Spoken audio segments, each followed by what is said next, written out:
Hey,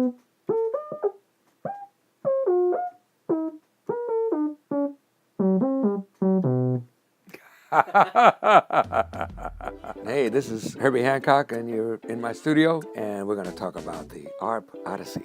I've got a whole history with ARP Odyssey because it's the first synthesizer that I ever played, and it was from my record Headhunters. This is the instrument that I first learned really about synthesizers for myself as a player.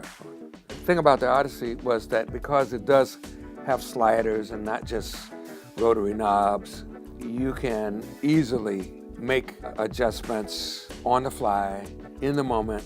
They're easy to get to. There's not a ton of them that are going to confuse you, and you can modify the sound as you go along very, very easily. And look at the size of it. It's tiny.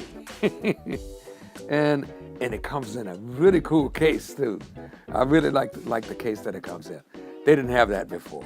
Also, the pitch bend. When I first got my Odyssey, this was 1973, it had a rotary dial, D10. So you couldn't tell when you were actually on the pitch or not. There was no clear, there was a line written here, but nothing that you could with your touch.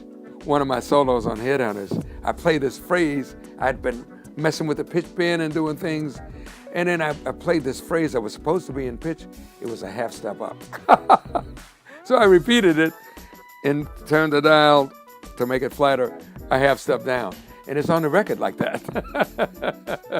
Because I have somewhat of an engineering background, a tiny bit.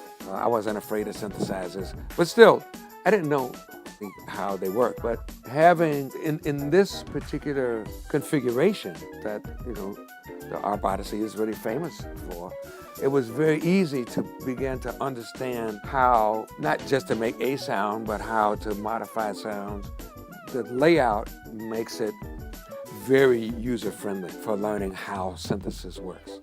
One of the first things that I look for in the new ARP Odyssey is what's different about it, if anything, from the original.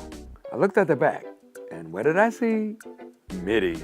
We didn't have that before, and that's great because now you can control external devices from this keyboard. So many young artists are looking for the legacy instruments.